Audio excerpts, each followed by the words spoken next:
Fala galera, sejam bem-vindos ao Café Católico.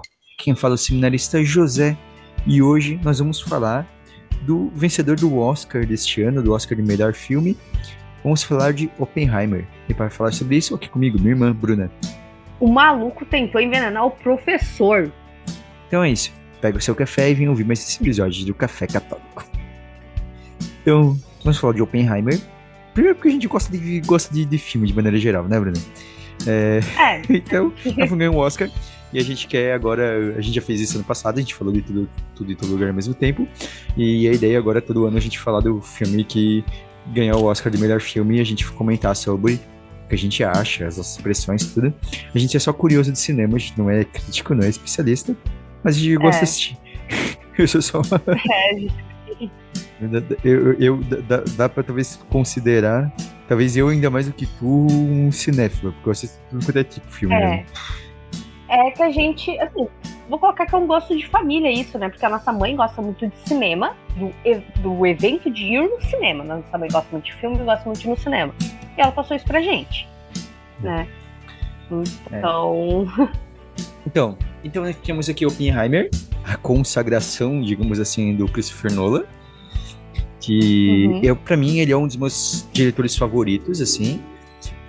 Se pensar assim, diretores da nova geração, assim, digamos assim, diretores dos anos 2000 pra cá, digamos assim, né, ele é o meu diretor favorito. Né, pra mim é o meu diretor que eu mais gosto, assim, digamos assim, se você pensar assim, dessa geração, assim, né, dos anos desse século, né. Claro que pra antes você vai ter Martin Scorsese, ele é um dos meus diretores favoritos. Eu gosto de todos os filmes dele, muito de todos os filmes dele. Um ou outro eu não acho tão bom assim, mas eu gosto muito dos filmes dele, e ele já vinha chamando atenção, já tinha indicado outra vez, e agora vem essa consagração do Christopher Nolan, né? E ele ganhando o Oscar de melhor filme, e Oppenheimer sendo o grande vencedor do Oscar, né? Não só o Oscar de melhor filme, mas foi o filme que ganhou mais prêmios, né? E temos aí, então, esse grande filme.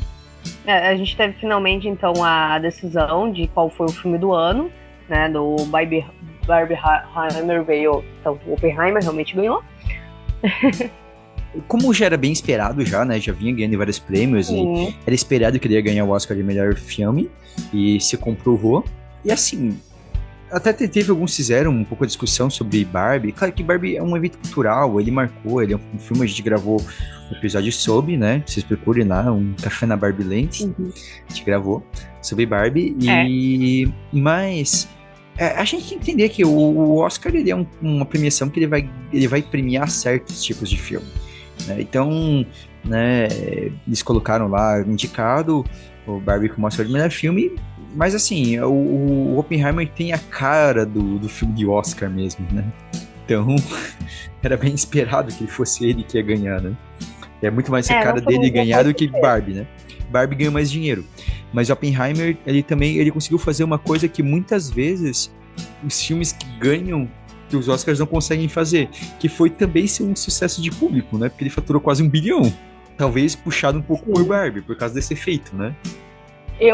Então, inclusive vou comentar, né, que eu só consegui ver o filme agora, depois que ele ganhou o Oscar, porque eu tava me recusando até então de alugar o filme, porque eu fui no cinema, agora eu só posso ir no cinema se for no sessão Cinematerna, por causa da minha filha, e daí Barbie eu assisti no Cinematerna. Aí Oppenheimer até foi votado para ser passado, Oppenheimer. Porque o que acontece? Até comentar isso. Os filmes não são focados para as crianças, é para as mães. Né? Então, por essa lógica, né, pode entrar qualquer filme em votação para ser exibido. Porém, a equipe do Cinematerna não teve o bom senso de ver a classificação indicativa do Oppenheimer. Tem esse problema. E daí, eles colocaram em votação, Oppenheimer ganhou disparado dos outros que tinham. Só que daí, quando foi para ser exibido, o GNC falou, mas não mesmo. E daí escolheu outro filme aleatoriamente. Então daí eu só fui assistir agora. Porque não, beleza, ganhou, daí eu fui e aluguei e assisti. Então, aqui nós temos então o Oppenheimer, que ele conta então a história, né, o personagem título do Julius Robert Oppenheimer. mais conhecido como Robert Oppenheimer, né, que ele ficou basicamente conhecido como o pai da bomba atômica, né? Porque ele ele foi o diretor do projeto Manhattan, né? Que foi o projeto que desenvolveu, né, as primeiras bombas nucleares, né? Durante a Segunda Guerra Mundial. Eu até já vi gente questionando essa questão de ser pai da bomba atômica, né? Mas, tipo, ele chefiou. Ele chefiou, claro que assim, não se faz um projeto desse sozinho, mas no fim ele que chefiou, ele foi o cara escolhido pra dirigir, né? Claro que não se faz um projeto desse sozinho, né? Mas assim, mas até uma piada um Nerdcast que eles falam sobre o projeto Manhattan, que fala assim, não, o cara só chefiou. Porque ele chefiou um monte de Sheldon. Ele merece o crédito. É interessante, uma coisa que é legal, assim, pra quem conhece um pouquinho, assim, de física, de química, as coisas assim, o filme tu vai ouvindo um monte de nome, assim, sabe, tipo, o Oppenheimer, lá no início no comecinho já, quando você fala que ele quase envenenou, aquilo, a princípio ele não fez aquilo, né, ele não teria colocado veneno, tá? Então, assim. Pô, sacanagem. Eu gostei do personagem malucão. É que eu acho. Parece que ele teria entregado um dia algo pro tipo, meio que um chalaxante pro chefe dele, ou coisa assim, sabe? Mas nada que pudesse matar. Né? Mas não foi envenenado assim. Não, beleza. Isso, não um veneno, de fato, não pra matar, assim, né? Ele teria feito alguma coisa assim. E daí ele acaba daí tirando, porque ele recebe a visita, né, do Niels Bohr, né? Então, Bohr aí é o. um baita do nome, né? Que, pra quem conhece, né? Grandes químicos, físicos, né? Grande físico. Física quântica. Então é cheio de nome, né? Parece que eu li. Ele conhece o Heisenberg, que talvez as pessoas lembram mais por causa de Breaking Bad do que lembrar que o cara era um físico. E que lá no Breaking Bad ele usa o nome de Heisenberg por causa do físico. Né? Mas assim, vai tendo vários outros e envolvidos com a bomba tem vários ali, né? Então vai aparecendo vários nomes, assim, é legal, né? Tem essa curiosidadezinha. Cheio de easter egg pra quem gosta de ciência. Então ele aparece, né, encontra com o Ferrini, Darth Teller, e assim vai tendo, né? E ali ele mostra um pouquinho desse início, né, dali como estudante de doutorado, para mostrar um pouco como é a personalidade dele, né? Aquilo dele que ele fica aprendendo. Qual que é a língua? Ana, tu assistiu o filme mais cedo? Mais recentemente que eu. Sei lá, tem a parte que ele aprendeu norueguês em 6 semanas. Isso, para poder apresentar o trabalho em norueguês, sabe? Tipo.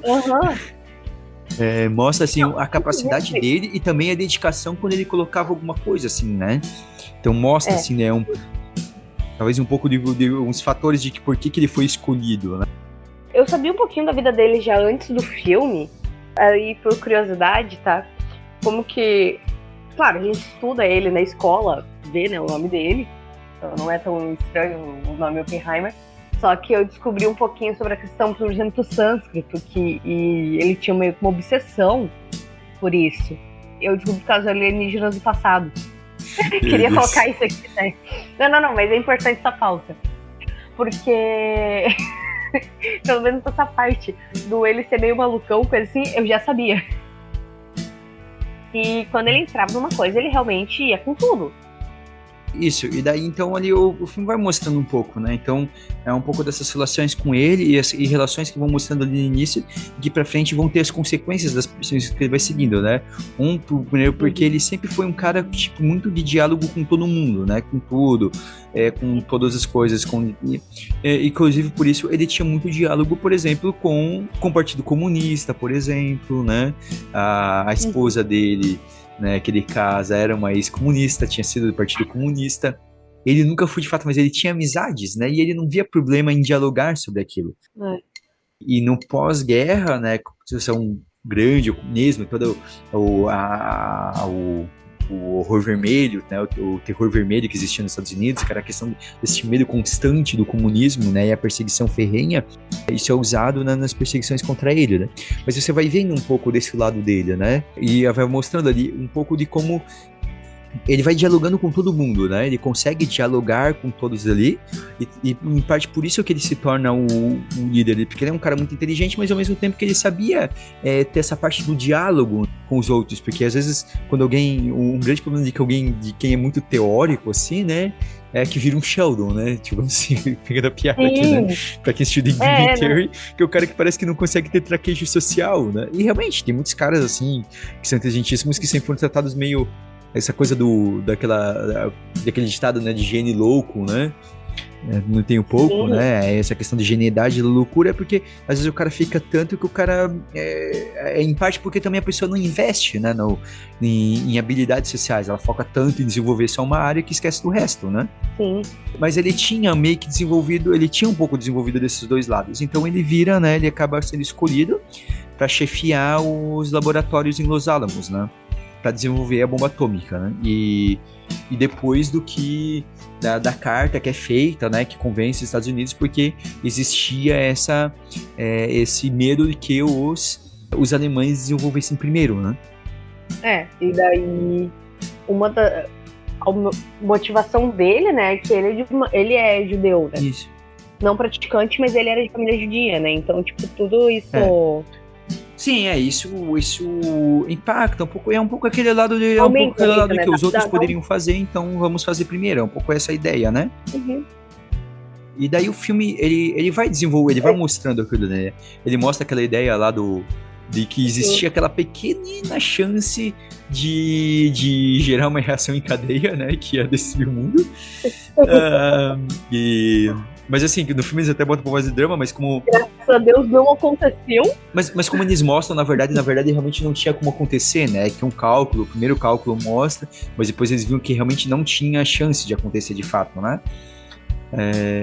Tipo assim, as chances... Tipo, existia uma chance, mas basicamente inexpressível, né? Cara, que quando ele conta lá na hora da explosão pro capitão lá, pro Grove, né? Pros Groves, pro coronel lá, o coronel fica tipo, caramba, como assim vocês vão explodir? Ele fala, não, mas a chance é teoricamente muito baixa, sabe? Bom, e o filme, ele vai então, contando um pouco essa história dele, né? Uma coisa que pra quem... Eu que sou fã do Nolan, eu reparo bastante nisso, e pra quem assistiu outros filmes do Nolan, tu vai perceber que o Nolan, uma característica que ele tem em todos os filmes dele é que ele gosta de brincar com o tempo de alguma forma. E não é diferente aqui no Oppenheimer, né? Então ele brinca com o tempo, né? Porque ele tem a parte da história, né, mesmo ali do Oppenheimer direto. Você tem, em parte, mais lá pra frente vai começar, ele vai mostrando o julgamento dele, ao mesmo tempo que vai mostrando algumas coisas do passado que tinham acontecendo, né? Tu vai mostrando tudo ali, né? O julgamento, com as consequências, tudo. E ao mesmo tempo a parte lá em preto e branco com o Robert Downey Jr., né? Que daí seria lá pro futuro, né? Com o Strauss contando, né? Tudo. E vai mostrando... Seria no pós-guerra. Isso, no pós-guerra, né? Quando de certa forma é revelado, né? Que essa perseguição que foi feita contra o Oppenheimer, né? E isso, tipo, é muito interessante como vai sendo revelado, sabe? Eu achei muito legal como que foi conduzido essa linha. Porque o filme, eu acho até interessante. Eu gosto de filme que fica brincando com o tempo, que vai e volta, e você fica levemente perdido de onde estou. E realmente é um jeito muito ingrato que trataram ele. Porque assim, o filme ele vai mostrando, né? Ele tem toda uma parte até a bomba ser explodida, né? Que é uma coisa que você vai. Até, digamos, até a bomba ficar pronta, digamos assim, né? Mas que vamos dizer, até a bomba ficar pronta, né?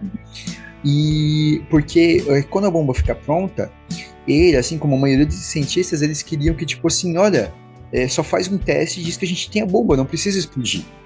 Mas é decidido explodir a bomba, né?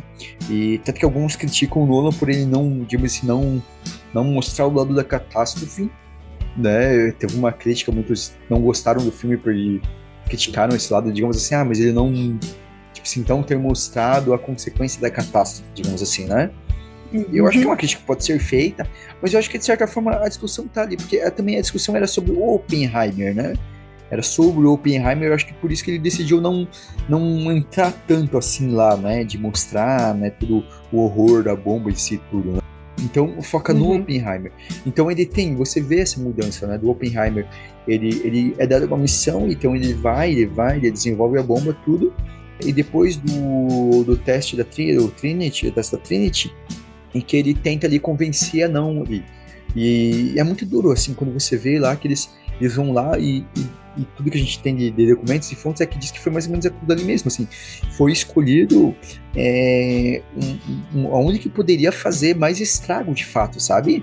Né? Que lá no filme mostra bem isso, né? Que eles escolhem Hiroshima porque era um centro populacional. Eles queriam realmente ver fazer o maior estrago possível, sabe?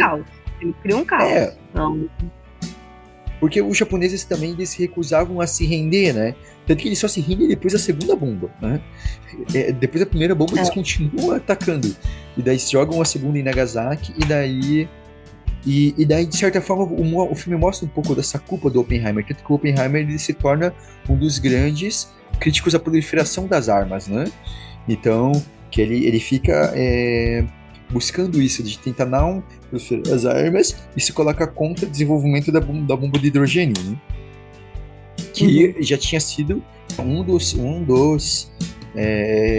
já tinha sido feita a possibilidade dela teórica dentro do projeto ali do projeto Manhattan. No filme, inclusive, mostra isso, né? Surge lá já que a ideia da bomba de hidrogênio, né?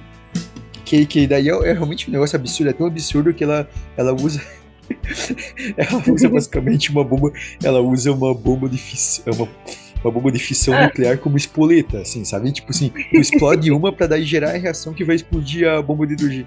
Tipo, a bomba de fusão nuclear com a bomba de hidrogênio com a bomba de fusão. Tipo assim, é muito absurdo, assim. Tipo assim, muito direto ferrar com o mundo, né?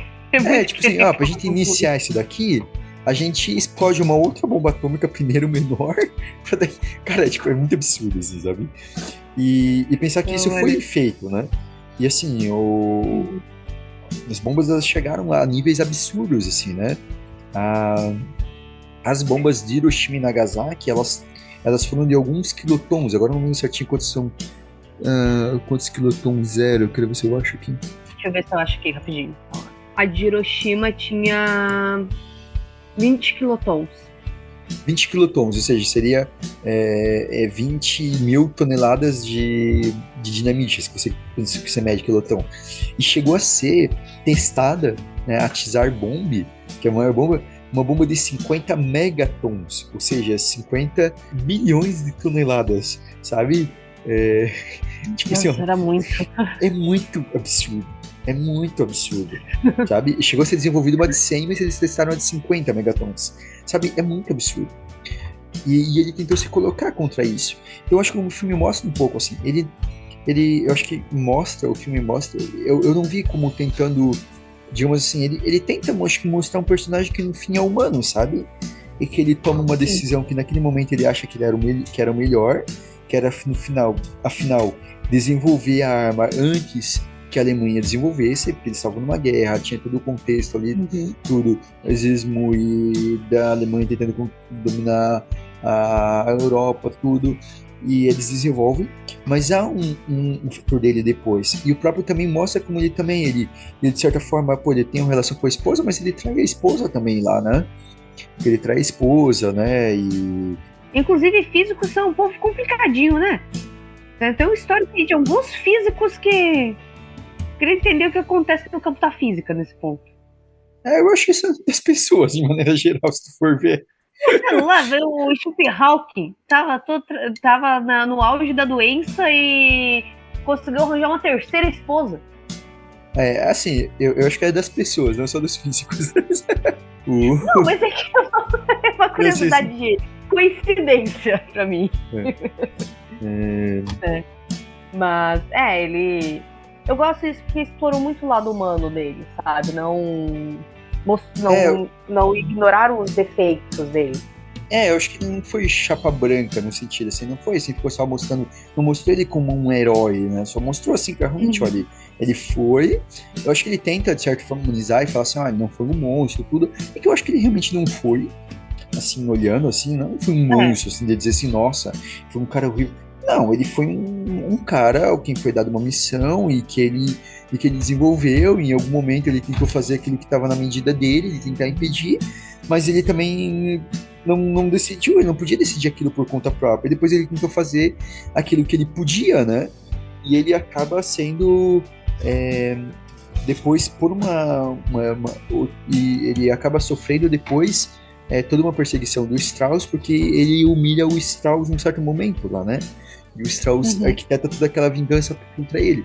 De que basicamente ia fazer ele sofrer um processo administrativo, né? Porque ele fala, se a gente for pra justiça, ele tem direito à defesa, é diferente. Agora o processo administrativo é diferente. Porque tudo que ocorre com ele é um processo administrativo, né? Que faz que ele perder toda a credibilidade, ele acaba sendo excluído da vida acadêmica, de todos os conselhos que ele fazia parte, né? Por causa dessa questão, dessa preocupação, eles usam como argumento a preocupação com o comunismo na época, né? Que, sim, o comunismo é uma coisa ruim, a igreja é contra o comunismo, mas a gente tem que entender que essas perseguições que existiam nessas épocas, elas também não são justificadas por causa do mal do comunismo, né? Porque muitas injustiças eram feitas, né? Porque se a gente for ver, assim, era... Inclusive, a questão dele até tinha um pouco mais de ligação do que muitas pessoas que foram acusadas e sofreram consequências. Tipo, às vezes a pessoa tinha ligação de, sei lá, ter o irmão que era filiado ao partido, mas a pessoa em si não tinha ligação com o partido, sabe? Ele ainda tinha um pouquinho mais de contato, né? Mas assim, é que ele teve uns amigos, a esposa tinha sido do Partido Comunista lá atrás, sabe? E ele tinha alguns amigos, ele não era, tipo, do Partido Comunista, mas ele participou de reuniões, coisas assim, durante ali ainda, antes, quando ainda não tinha essa perseguição, né, toda. E a gente tem que tomar muito cuidado nessa questão, quando a gente olha, assim, até onde vai a defesa e onde começa a perseguição do outro. Isso, até porque a gente tem que entender que nós, como católicos, nós nunca podemos ser a favor da perseguição. Exato. Sabe? No fim, a pessoa tem que ter a liberdade. Nós criticamos um dos motivos da crítica ao comunismo é justamente pelo fato dele há uma anulação da liberdade da pessoa, né? Porque é uma busca do comum que é forçada. Então, a gente não pode forçar alguém a se converter, por exemplo. A gente não pode forçar alguém a não ser a não ser comunista, digamos assim, sabe? A gente não pode isso. Então a gente não pode concordar com esse tipo de perseguição simplesmente pelo fato do comunismo, por mais que a gente entenda e saiba de todos os problemas e os horrores que aconteceram nos regimes comunistas e que devemos sim ser contra o comunismo. Mas isso não justifica, né? Um mal não justifica o outro. Não é a forma que a gente segue a Deus, não é a forma do pensar, do agir de Deus. Então isso que tem que ficar bem claro pra gente também, né? Exato. E essa é uma das coisas que o filme faz pensar também, né? Um pouco dessa, como essa justiça, e como tudo, eles acabam, como tu disse assim, e muitas vezes as perseguições, elas eram usadas como foi usada pelo Strauss, né? Porque o Strauss, ele usa todo esse medo para arquitetar uma vingança pessoal. Exato. Um ódio que ele alimenta pelo... então, assim, porque ele alimenta este ódio, né? E até um pouco, até em muitas partes injustificado, porque o Strauss, ele achava que era tudo por causa dele, sabe? E o Strauss fica com aquilo tão... que ele arquiteta tudo aquilo para destruir. Tanto que ele acha que o Oppenheimer fez a cabeça do Einstein pro Einstein não gostar mais dele, sabe? E tipo, eu gosto muito quando... Eu não sei o nome do outro personagem que tá conversando com o Strauss durante o filme. E ele fala assim, tipo, talvez ele estivesse falando sobre algo mais importante. Sim. E no fim era algo mais importante. Só que o egocentrismo do Strauss não permite ele pensar que não poderia não ser sobre ele. Exatamente, porque no egocentrismo dele, tudo pro Strauss era em torno dele, né? Tudo era em torno dele. E ele orquestra tudo aquilo ali pra destruir, né? E no fim, era o que aconteceu, eles tinham discutido, porque justamente a conversa com o Oppenheimer vai ter, é justamente quando surge aquela possibilidade da reação em cadeia que destrói o mundo, né? E ele vai se consultar com o Einstein. Que o Einstein naquela época, o Einstein ele já tá um pouco mais velho já, né? Que o Einstein, naquela época, ele já estava com mais de 60 anos, assim. O Einstein poderia participar do projeto se ele quisesse, né? Ele assina aquela carta, não, a gente fala que ele convenceu, né? Às vezes é falado erroneamente, ele não convence, mas ele assina uma carta feita por outros cientistas para, digamos, ajudar a convencer, porque afinal ele era conhecido, né? Era famoso, era o popstar, né? Muita moral, ele tinha muita moral. Ele era o popstar. Né? Uhum. Então, assim, ele tinha moral para além do círculo, né? Então, transcendia assim. Então, então ele era físico teórico e daí ele assinaram. Então, beleza, e era respeitado tudo. Oppenheimer vai conversar. E sim, e daí basicamente eles e também muitas pesquisas do Einstein, de certa forma, ela abre campo para isso, né? Porque toda essa parte de quântica, tudo assim, de certa forma, pesquisas que o Einstein fez contribuíram também para isso. Né, para aquilo que resultou na bomba atômica depois. Né. Mas ele vai questionar, e daí o Einstein ajuda ele a ver de que, não, realmente não tinha, o risco era muito pequeno, né, então não tinha por que se preocupar, só que eles conversam sobre, depois a conversa que tem mais para frente lá, que a última conversa que daí ele tem com o Einstein, que ele acha que é quando o Oppenheimer fez, eles estão discutindo o de Galo. E eles falam dessa reação em cadeia, mas eles falam dessa reação em cadeia do medo de que o legado deles, o legado ali tenha gerado essa reação em cadeia da militarização no mundo, dessa proliferação de armas pelo mundo. E que infelizmente gerou isso, né? É triste, mas gerou. E que daí eu acho que entra naquele de que eles ficam naquele dilema de eles se arrependem e não se arrependem do que eles fizeram, sabe? Porque ao mesmo tempo, tipo, não é errado a descoberta que eles fizeram, sabe? O problema é que, assim, sempre até que ponto, né? Tipo assim, porque, como isso, eles estavam lutando contra um mal, digamos assim, né? A Segunda Guerra Mundial, ela tem um pouco disso, assim. Às vezes é até complicado que pode romantizar um pouco demais essa questão do bem contra o mal, né? Mas tinha um pouco, assim, os horrores da Alemanha eram mais evidentes, assim, claro, né, com a questão do Holocausto, vamos colocar aqui pra nós, assim, existia um mal e um mal muito pior. Sim, que também não é que era senso e eles desenvolvem, tem todo um contexto, mas é um pouco daquele lado de que, assim, eles ficam um pouco presos naquilo de que alguém acabaria desenvolvendo. É claro que ele sempre podia negar, né? E no fim ele desenvolve, né? Ele desenvolve a pesquisa e ele, de certa forma, como disse, a gente já falou, ele tenta fazer aquilo que está no alcance dele, mas no fim ele não tinha poder de decidir, né? Quando chega lá para decidir, até escutou ele mesmo e fala, não, mas você não decide, agora é nós aqui, somos nós políticos que vamos decidir. A gente vai decidir que você usa da arma e pronto, né? E depois ele tenta usar a influência dele para se colocar contra, né? Para tentar impedir muito da proliferação, mas ela acaba acontecendo de qualquer forma, né? Infelizmente. E até acaba, a gente vê um pouco desse... Eu faço um pouco da leitura, até nessa história de desenvolvimento, a gente vê um pouco como, infelizmente, é o ser humano, né? Porque a energia atômica em si, ela é talvez a forma mais eficiente de a gente gerar energia no mundo. Que ela não polui, né? Ela tem tudo. Isso, mas, assim, a gente teve 2 acidentes nucleares até hoje, mas que foram 2 burrices, na real, né? Porque foi uma série de erros, né, do acidente de Chernobyl e o acidente do Japão, que os caras fizeram uma em cima de uma falha geométrica, no local que tinha um vulcão, muita coisa assim lá, tipo, foram 2 burrices, assim, sabe? Mas assim, se tu comparar, assim, no fim elas são das melhores formas de desenvolvimento. Mas que, infelizmente, o mesmo ser humano que faz isso, que é uma coisa extremamente eficiente, ele transforma isso em arma. Pra ver, né? O ser humano tá aí, ó, pra... Mas que é a questão do pecado, né? A questão do pecado que distorce, né? Então, a capacidade que o Deus dá ao homem faz, ele consegue ajudar o homem a criar coisas extraordinárias, mas, ao mesmo tempo, o homem, ele na sua liberdade, ele pode escolher usar essa capacidade extraordinária pro mal. Eu gostei muito do filme, assim, tecnicamente ele é muito perfeito, assim, as atuações, né, tanto que o Cillian Murphy, ele ganhou o Oscar de melhor... Eu tava na dúvida como foi.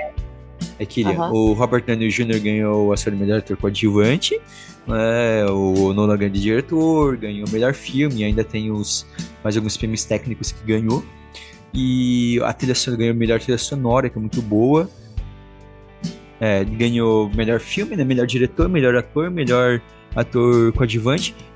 A Emily Blunt foi indicada, né? Mas não ganhou como melhor atriz coadjuvante. Foi indicada também como melhor roteiro adaptado, porque afinal é adaptado da biografia dele, né? Ganhou como melhor cinematografia. Ganhou a melhor edição e ganhou também melhor trilha sonora, né? Tá limpa, né? Então assim, e realmente, pô, é muito bom mesmo, assim, tecnicamente o filme, ele é incrível, muito impactante, né? E a cena da explosão, pra mim, assim, eu achei muito interessante a forma como ele decidiu fazer, né? Ele primeiro dar aquele silêncio, e eu, assim, ver no cinema é muito interessante, porque você fica esperando, sabe? E ele dá o silêncio primeiro. E de repente vem a explosão. Sabe? Mas ele dá um silêncio até, tipo, mais longo do que seria a realidade, sabe? Mas é muito interessante como ele faz, o efeito que ele cria ali, sabe? Que ele cria aquela expectativa, porque no fim, tu fica esperando aquela expectativa, né?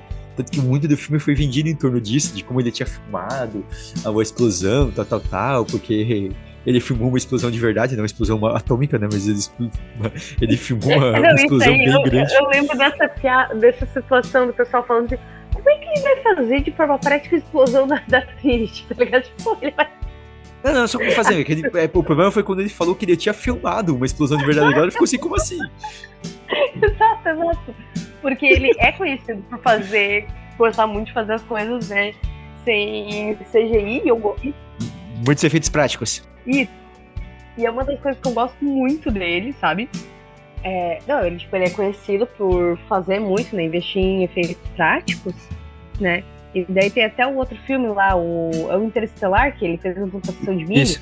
Sim. Ele plantou o milho, cultivou pra fazer o filme. No final ele colheu e resgatou o dinheiro que ele investiu na plantação. Tipo assim, ele quando ele fazia aquelas filmes, aquelas cenas lá do Batman, lá com um monte de carro, ele fechava a cidade e fazia. Ele ficava fazendo em estúdio, sabe? Tipo assim, é uma coisa que eu gosto, porque ajuda realmente, assim. Ele gosta realmente de fazer as coisas assim, né? Ele é aquele diretor um pouco cult, ele fica no meio do cult e do pop, sabe?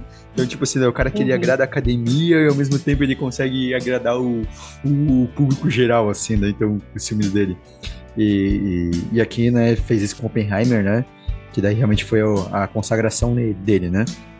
Por isso, sim, eu gostei muito. A atuação do Robert Downey Jr. também estava muito boa, assim, né? Ele ganhou o Oscar de diretor e você fica com raiva do Strauss mesmo lá, sabe? Tu fica assim com...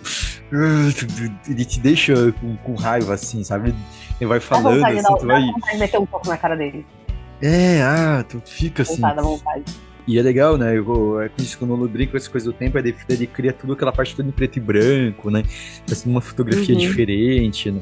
É interessante como ele cria essas coisas.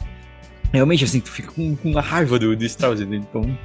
E a Emily Blunt também tá muito bem né, como a esposa, né? Como esse meio que ajuda pra mim, eu sinto no filme que parece que a esposa dele, num filme pelo menos, sempre ajuda ele a se conectar com o lado emocional dele, assim, né? Traz ele tira um pouco do racional e traz pro emocional, né? E ajuda a centrar ele, assim, muitas vezes, né? Não sei como tu viu, Bruno. Isso eu achei interessante, porque assim, eles têm uma união muito interessante, sabe? Porque, sei lá, eu acho muito que eles tentam atacar ela, tentam quebrar ela, e ela, tipo, resiste, sabe? Permanece forte, um dá apoio pro outro. Então, tipo, é interessante mesmo, com todas as falhas que... Sim, ele traiu ela, ele tinha várias falhas, ele foi infiel, né? Então, ele tinha amante e se não me engano, acho que até teve outros amantes, até, sabe? Tipo, não, ele não era um cara fiel. Foi a principal, tá, gente? Ele teve outras, aquela lista foi a principal. E só considerando, só pra lembrar que é importante, tá? Porque a esposa dele, ele começou sendo amante dela. Ela era casada quando eles começam. É verdade. Então. Né? Então, ele é o quarto marido dela. Quando você entra numa relação assim, né? Então você já não dá pra você ter muita expectativa de muita fidelidade de ambos os lados, né? Então, né, tem que pensar assim um pouquinho, né? Mas assim, de fato, assim, mas assim, de maneira geral, eu acho que assim, é isso, ele é um filme muito bom tecnicamente. Quem não assistiu, eu recomendo que assista, sim. Mas tenta assistir realmente assim. Tenta assistir na maior tela que você puder e com o melhor som que você puder, sabe? Porque, assim, eu digo assim, que quem não assistiu no cinema, infelizmente, não teve toda a experiência, porque ele é um filme de cinema mesmo, sabe? Mas, assim, mesmo que você assistir em casa, tenta assistir na maior tela que tu puder, com o melhor som que tu puder, sabe? Tipo assim, porque realmente vale a pena e faz diferença. Faz diferença mesmo, assim, sabe? É um filme tecnicamente muito importante. Talvez ele não seja o filme que vai te emocionar em termos da história. Talvez não seja o filme que, nossa, você vai ficar assim, pensando por dias. Né? Porque tem isso, às vezes, de alguns filmes do Oscar, assim, né? Eu acho que o Oppenheimer tem isso. Eu nem considero ele ele talvez seja tecnicamente o melhor filme do Nolan, mas não é necessariamente o filme que mais me marcou do Christopher Nolan. Seria pra mim o melhor filme dele. Mas ele acabou ganhando por uma série de fatores, né? Também porque o Oscar tem nisso um pouco de momento também, né? Eu acredito que ele teria um pouco mais de dificuldade de ganhar tantos prêmios se Duna 2 não tivesse atrasado, porque eu assisti Duna 2 no cinema e Duna 2 a princípio era pra sair pra concorrer nesse Oscar, né? E se acho que Duna 2 tivesse saído, ia roubar uns prêmios ali e ia botar um pouco mais em dúvida essa soberania do Nolan. Eu não assisti Duna ainda, então tem que... Sexta, o 1 e o 2. Então, eu acho que é isso. Bruno, tem mais uma coisa a comentar? Eu também gostei muito do filme. Tipo, realmente assistam, gente. Tipo, vale muito a pena. Assim, quem quiser esperar mais umas semanas, quem tem o Prime Video, agora em abril vai entrar no catálogo, tá? Não precisa alugar, dá pra esperar um pouquinho. Até se você quiser reassistir também, se já assistiu, quiser reassistir. Então, assim, que eu digo, eu acho que ele faz uma boa biografia. Como todo filme de biografia, não quer dizer que foi tudo, exatamente tudo ali. Tem o drama, é uma construção dramática, são feitas escolhas de coisas que são mostradas e não são mostradas, né? Então, própria aquela coisa do envenenar, então um drama que, na verdade, não tem, né? Que não envenena a maçã. Tem, eu acho que pra mim, eu acho que uma coisa que tem aquela nudez da Florence Pugh que é totalmente desnecessária no filme, que não precisava aparecer no muita gente criticou, era só porque assim. era ela. Na boa, Concordo. só colocaram porque era ela. Eu concordo, assim, acho que não precisava, assim, realmente não tinha necessidade nenhuma, assim, pra mostrar, né? Só colocaram porque era ela, porque ela é a atriz no momento, assim. Uma das atrizes no momento, e sei lá, e ela topou e botaram ela topou e foi aquilo, mas assim, tem essas coisas, né, as questões de nudez, sobretudo em filmes assim, sem necessidade, tem uma questão na cena do porquê aconteceu, né, mas tá aí. Acho que pra mim a grande crítica seria essa, assim, né. E eu acho que, assim, ele não faz um trabalho de mocinho. Claro que no final ele dá um exaltado no Oppenheimer. No fim ele mostra, assim, que ele foi um cara que de alguma forma tentou contribuir para a humanidade. Talvez você possa dizer que ele gerou uma consequência negativa. Mas foi um cara que eu acho que no fim ele tentou fazer um melhor com aquilo que estava disponível a ele, assim, é o que eu fico, assim. Esse é um cara que tentou fazer o melhor do que estava no seu alcance, né? E que talvez, assim, até por uma falta dele, como ele não era nunca foi um cara religioso, não é uma religião, uma ligação com Deus, talvez até mesmo a gente possa dizer assim, aí eu estou jogando sobre a vida dos outros, mas aí talvez a gente perceba um pouco como às vezes fica faltando, né? Porque no fim, né, você fica assim, tá, mas por que eu fiz tudo isso? Onde a reflexão? A reflexão tá simplesmente pelo que acontece aqui, né? E fica querendo dar uma questão limitada, né? Foi a escolha de vida dele, né, como ele vivia, né, e que não vamos aqui julgar, né, não é essa ideia, não é por isso que eu tô comentando, mas eu dizendo que assim, mas você percebe que às vezes algumas pessoas elas entram mais fácil, mas principalmente nesses dilemas, até mesmo pela falta de uma transcendência, né, de algo além para pensar, né. Sim. E que no fim as suas culpas são remoídas somente consigo mesmo, né. Porque e é o que ele vive também em boa parte da vida dele, pelo menos pelo filme, né? No filme mostra isso. Ele, de certa forma, ele fica remoendo as consequências daquilo que ele fez, né? E fica, de alguma forma, tentando minimizar, né, as consequências negativas do que ele fez. Acho que é isso mesmo. Então vamos agora para as nossas dicas culturais. Bruna, o que você tem para indicar? Eu acho que eu vou, nessa linha sobre questão nuclear, eu vou indicar a minissérie de Chernobyl. Eu tava pensando em indicar isso. É muito bom, até incômodo de tão realista que é a série, assim, sabe? Então, acho que eu vou deixar isso de indicação. Então, e eu gosto muito dos filmes do Christopher Nolan. Alguns deles são, de maneira geral, os filmes deles são bem conhecidos, tudo. Mas, sobretudo, eu gostaria de falar pra vocês, né, de um filme que ele é um pouco menos famoso. Foi o segundo filme dele que ele fez, mas que ele é um filme sensacional, que é o filme Amnésia, tá? É de 2000, né, 2001, se não me engano, mais ou menos isso.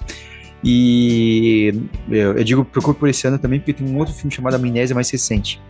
Mas esse é o filme dele, é um filme que é muito bom mesmo. Ele é um filme contado pra frente, porque é um cara, o personagem principal do filme, ele sofre de amnésia anterrógrada, né? Ele não consegue adquirir novas lembranças. Então, como que o filme se desenrola a história? Acontece uma cena, tipo assim, o filme começa bastante no fim. Começa com ele lá, matando um cara. Então, não é spoiler porque é a primeira cena. E daí depois, a segunda cena do filme é o que aconteceu logo antes dessa primeira cena. Entende? Ele vai contando a história pra trás, o que aconteceu antes. Porque ele tem amnésia. Ele tem essa amnésia, sabe? Porque ele não consegue a impossibilidade de criar novas lembranças. E ele foi um cara que ele é um cara que ele tá tentando encontrar, se vingar do cara que matou a esposa dele. E daí você tem essa história, tem esse fato. E daí você vê essa questão do Nolan brincar com o tempo. Aqui você vê como, tipo, talvez um dos máximos dele, assim. É muito interessante. E como todo o filme é construído em cima dessa história. Tem até um videozinho no YouTube, se você procurar no YouTube, tem um videozinho. Você assiste o filme primeiro, depois procura. Tem um videozinho do Nolan explicando de como funciona o roteiro de Amnésia, sabe? E ele vai mostrando no quadro, escrevendo no quadro, sabe, de como ele faz, né? E daí tem umas outras cenas em preto e branco que você não sabe quando que tá acontecendo aquilo. É com o personagem principal também, mas tem umas cenas em preto e branco que, a princípio, estão totalmente deslocadas do filme, mas em algum momento vai fazer sentido. E é um filme muito bom, me recomendo muito, tá? Especialmente esse filme do Nolan. Todos os outros, gosto de todos os filmes dele, mas esse, sobretudo, porque é um pouco menos conhecido. Bruna, considerações finais? Nos sigam no Instagram, no @café.católico. No link da bio, entre no nosso grupo no Telegram, né? E também interajam com a gente, compartilhem, nos contem o que vocês têm achado dos episódios. E se você assistiu esse filme, o que você achou sobre ele? E eu tenho mais uma coisinha, só para compartilhar com os ouvintes, já que já foi comentado isso outras vezes. Eu finalmente comecei a assistir a série The Chosen, então vai rolar episódio sobre The Chosen. Ei, aleluia! Um milagre que aconteceu, assistindo The Chosen. Agora o próximo é ela terminar Fullmetal Alchemist. O próximo é terminar Fullmetal Alchemist Brotherhood. O próximo vai chegar lá. Eu acredito.